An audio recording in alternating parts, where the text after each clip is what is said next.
Hello and welcome, I'm Darren.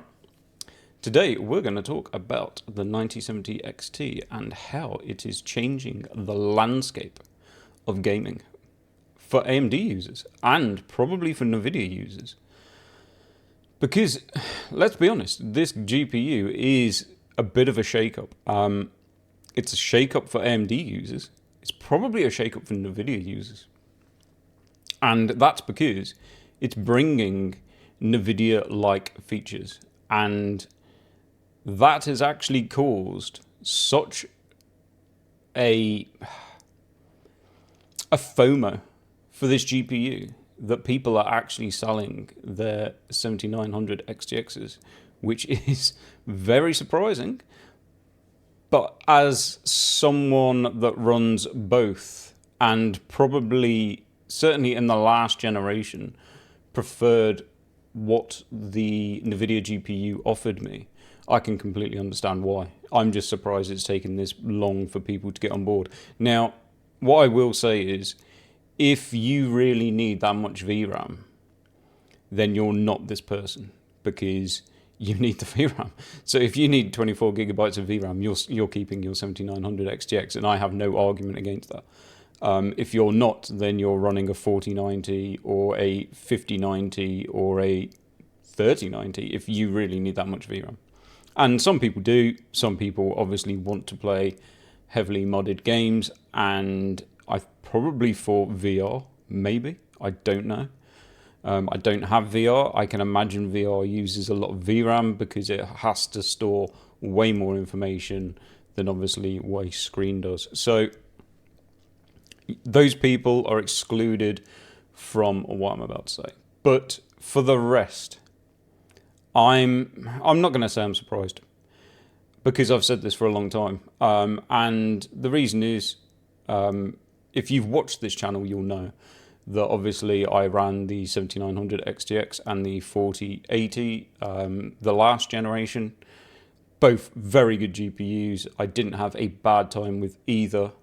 But when I went through my reasons for why I mainly used the 4080 and I preferred the 4080, was for me it was the more rounded, the more balanced GPU.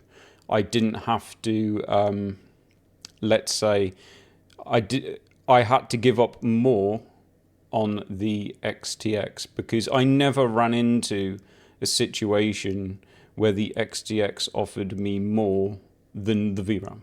So the 24 gigabytes of VRAM is what that GPU offers. If you don't need it and it doesn't impact on you, then it didn't, to me, offer me any more than what the 4080 did. Now, the 7900 XTX, what it couldn't do was the ray tracing, the path tracing. I'm not saying it couldn't do ray tracing. It could, but in light ray tracing circumstances, which, to be fair, when you're talking light ray tracing, you might as well just turn it off because it doesn't really do that much. So in light ray tracing, it was fine. But the biggest thing that let down that GPU, and I said it the whole generation, was FSR, because FSR was trash. Now, in some games, FSR 3, in some games, it was okay. It was playable with.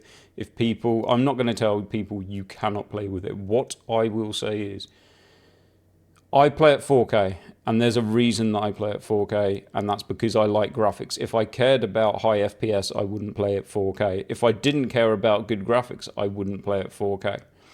Having to turn on FSR and watch a big degradation in graphics was pointless for me playing at 4K. And effectively, it put me in a situation where I would find myself, instead of using FSR, I'd find myself turning down the settings. So from, say, ultra or whatever, I'd turn it down to like high or medium to try and claw back some FPS. Now, when I'm doing that, I'm no longer using anywhere near the VRAM, which is the reason that I have the card for. Because obviously, once you start turning settings down, you're no longer using that high amount of VRAM. Obviously, on the 4080, for most, and I'm not going to say it was perfect or brilliant every time, but for 90% of the time, I could throw on DLSS at quality. And if you're running a 4K, certainly something like an Unreal Engine 5 game, that would be enough to take you from something like 45 FPS up to 70 or 80. And that completely transformed the game because you were suddenly running at least over 60 FPS. And we're talking like single player, games that aren't that demanding, because when you come to your first person shooters, they generally don't run high graphical detail. So then they're not the things that you have to worry about using upscalers for. You don't have to worry about upscalers for COD or those type of games. So this was in your more open world, slower paced single player games where I had the ability with the 4080 to turn on DLSS, and if there was a visual degradation, it was so slight that it didn't matter. Now I'm talking about obviously DLSS at quality. So DLSS 4 came along, and suddenly DLSS 4, even in performance mode, changed the way that I could use that GPU. Suddenly I could play Cyberpunk with path tracing. I could play Indiana Jones with path tracing because DLSS 4 made that much difference. And when that happened, that told me 100% I was right in how I felt about FSR holding back the 7900 XTX. Now, whether the 7900 XTX ever gets FSR 4 or whether it gets a good enough version of FSR 4, we will have to wait and see. I'm not going to sell mine. Effectively, I'm probably going to struggle to sell mine because I live on I don't really want to ship it abroad, and I live on a small island with only about 80,000 people. So the chances of me being able to sell that over here and not end up actually giving it away just to try and get rid of it. So I'm going to keep it, and I want to keep it for the fact that it is probably the only 24 gigabyte GPU I'm going to own, because I'm not about to go out and buy a 4090 or a 5090. But at the same time, I'd like to put it up against the 9070 XT and see if I can put it in those scenarios where it really does fall behind. The thing is, obviously, if the 7900 XTX does get FSR 4, what is the impact on performance? Because when you actually look at the benchmarks between the 7900 XTX and the 9070 XT, yes, there are some games that will perform more on the XTX, but I would imagine once you use FSR 4 on both, I very much doubt FSR 4 will give you anywhere near the performance that it will on the 9070 XT, because it's going to be more demanding to run on the XTX because of the AI cores on the XTX. That's my thoughts. Unless they do like a light version, and if they do a light version, then it will probably, maybe they can get it to give the same performance, but it won't have the same visual quality. It will probably drop in visual quality, something like that, something like what obviously maybe Intel have done with XeSS. So I can see why. I think it'll be a bit of an eye-opener for people. I don't think they will, because people don't like to eat humble pie. But I can imagine there will be some people that screamed and shouted that they didn't care about upscalers for the past generation or two generation, that will suddenly be in a different position. They might not like to admit it, but I can tell you from my experience on the 4080 running at 4K, and the XTX runs at about the same performance. So when you load up a new Unreal 5 engine modern game, anything in the last couple of months, at 4K with all the settings cranked up, you're going to be lucky if you're over 45 FPS. Turning on either FSR 4 at quality or DLSS 4 at quality is something that you will become to rely on, and you will appreciate it. And if you're like me, you probably won't ever actually run the game at native. You won't care about native anymore. I don't care about native anymore because generally when you load up any of these games, they're already running. They're already set to run frame generation. It's probably already turned on in the settings, and they're probably already running at least a quality, sometimes maybe a bit more than that, preset to run either FSR or DLSS, depending on what GPU you're running the game on. They're already set to run it. I generally launch the game, and DLSS quality, I'll just run it. And unless something looks really dodgy to me, I don't even bother to look at native anymore. And I don't. I think people are going to have to understand that is the way it's going. If you want to stick to native, that's fine. You're going to be turning settings down. You still might prefer that. I'm not going to tell people how to play their games. But this is a big thing for AMD. I have one on its way. I don't know if it's turning up today because it's been delivered by the delivery company from hell. It was supposed to be sometime this week. So I have the Gigabyte Aorus, however you call it. And yeah, I'm actually looking forward to it because I think that GPU is going to push the 4080.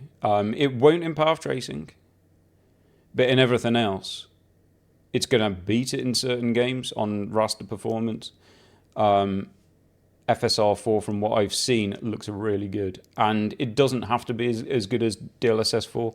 If it comes close to DLSS 4, if it's as good as DLSS 4, because to be honest, at 4K quality, DLSS 3 was still very good. A lot of people are now comparing DLSS 3 at performance. So what you're seeing in a lot of videos on YouTube is DLSS 3 at performance or at 1440p or something like that. I've run DLSS 3 at 4K using DLSS 3 quality, and I was more than happy with that. Dropping it down to balance sometimes became noticeable. At performance, DLSS 3 was noticeable, but still massively better than what FSR was. So this is a game changer, and I think that this could really give the 48. I'm probably now thinking I might even do a build for it, so I can keep the XTX in its system. I'd probably like to do a nice shiny new build for the 9070. How I'm going to do that, I'm not quite sure. I have got a 3080 Ti system that I'm probably going to put up for sale in the next couple of days, and if that sells and I get some money back for it, then I'll probably do a system build for the 9070 XT, whether it's a full ATX build or I might actually do I don't know, I'm probably going to struggle with a full ITX case because the GPU is quite big, but I can probably get some kind of ITX case. So this is good, and it's interesting. I'm watching a lot of videos coming out. I'm watching a lot of comments, reading a lot of comments on the videos. I'm reading a lot of stuff on X, and the amount of posts I'm seeing about FSR4 is quite funny because the amount of, I'm not going to say arguments, but let's say the amount of debate that I was stuck in over DLSS, where it was completely discounted and stupid, and buying a Nvidia GPU for that feature was stupid. And so many people are now buying the 9070 XT for FSR4. So there you go. I mean, don't get me wrong. It's new. It's shiny. If you can get it at MSRP, it's a very good price. And I'm going to say now, I'm not beholden to Nvidia. I find it very strange. It's a really, I got in a conversation with someone the other day about it, where they were talking about how they prefer AMD, and I find that a very strange thing to say. I'd find it a very strange thing to say for someone to say that they prefer Nvidia. I preferred my 4080 over my 7900 XTX. I didn't give a toss which one had the AMD badge or the Nvidia badge. As a product, I judged them against the product. I didn't care about the company. I couldn't give a toss about Nvidia, and I couldn't really give a toss about AMD either. So when I judge a product, I judge it on the product. I don't judge it on the brand that the product's attached to. So this could be a big one, because if FSR4 is as good as what it is, and this is the big one, AMD have to push. I don't know if it's an AMD problem, or I don't know if it's a developer problem. I don't know what's going on, but they need to actually get this in games. If they can get this put into games this generation, and then bring something really good next generation, I could definitely swap over to AMD in the future. I have no problem. Driver issues are same on both. They have good, they have bad. Games, I quite like running both because some games just run better on AMD, some games run better on Nvidia. You know, you're definitely going to want, or I'm not saying you're definitely going to want, but the path tracing games, I'm still definitely going to be running on the 4080 because they're set up. You have ray reconstruction, which is a game changer in those games. So that's another thing that AMD will have to bring. If FSR4 looks as good as from what I've seen, and I will find out for myself in the next couple of days, if it looks as good as what I've seen, this is big. It's going to be big. So I'm going to leave it there. Let me know in the comments. Are you selling your XTX for the 9070 XT? Or are you selling anything that you had from last generation? How much are you willing to go down to that 16 gigabytes of VRAM? Because I'm going to be honest, it never worried me. I got criticized for it. I got criticized for my thoughts on it, let's say. And it doesn't bother me because if I have to drop down from ultra to high, I'll drop down from ultra to high. I honestly don't see that as a big deal. I'm surprised people, I don't know, maybe it's some sort of dick swinging contest that if you can run 4K ultra on every single game, then you're bigger. Whatever, I don't care. I'd knock it down from ultra to high, and to be honest, unless you are seriously pixel peeping, you probably won't even be able to tell the difference because take something like Witcher 3, there's quite a few times when I've dropped it from ultra plus down to ultra and I cannot tell the difference. Now in a side-by-side zoomed at 100%, maybe there is a difference. I'm not saying there isn't a difference, but if it has no impact to the point of if you just flicked between the both of them and you can't particularly see an impact, who fucking cares? Play the game and enjoy it because it still looks good. So I'm surprised people get so torn up over that. And to be honest, I'm probably thinking that because who knows? I mean, AMD, is this now going to be their flagship for the generation? If this GPU sells really well, are they suddenly going to say, oh, we're bringing out this one now? And suddenly there'll be a higher one with 20 gigs of VRAM or something like that, because that's going to throw a spanner in the works for everyone. If you were already told this was going to be the highest one that was available, that might be a little bit annoying for some people. Obviously, it's not something we kind of always expect Nvidia to bring something higher. This was what AMD had said was going to be. Well, they said that they weren't doing a high-end GPU for a start.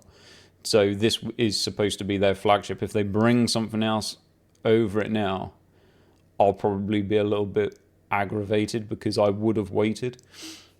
But anyway, we'll see what happens. But yeah, the 16 gigabytes never bothered me. I'm not a VRAM warrior. I don't have that kind of hysteria that my GPU is going to explode if I get to 15 gigabytes of VRAM or something like that. Like I said, I don't. If I modded games and if I played VR, I completely understand that. For the amount of people that I see that get hysterical over it, that probably play at 1440p, and I think it literally just comes down to the fact that they've gone out and bought a 24 gigabyte GPU and they just need to have some sort of superiority over people, so they need to just keep feeding the fact that everyone has to have more than 16 gigabytes. If this is all AMD bring, and if most people that buy a 50 series, they're not buying 5090s, I'd imagine most people that are buying a 50 series because of the prices and availability are probably buying the 16 gigabytes, then are games going to really come that are going to push over 16 gigabytes if that is what the majority of GPUs are running? We'll wait and see. Let me know how you feel about it. Are you buying them? Are you excited for the 9070 XT? I'm pretty excited for mine, I'm going to be honest. I think it's going to really push the 4080, and that could be big for AMD coming up because, like I said, I'm not beholden to either company, and if the AMD GPU suits me next generation, then I'll be running on a AMD GPU. I'll still probably buy a Nvidia GPU because I like running both. But I could have a swing in how I feel about which one I prefer. So that's it. Let me know. And I'll catch you next time.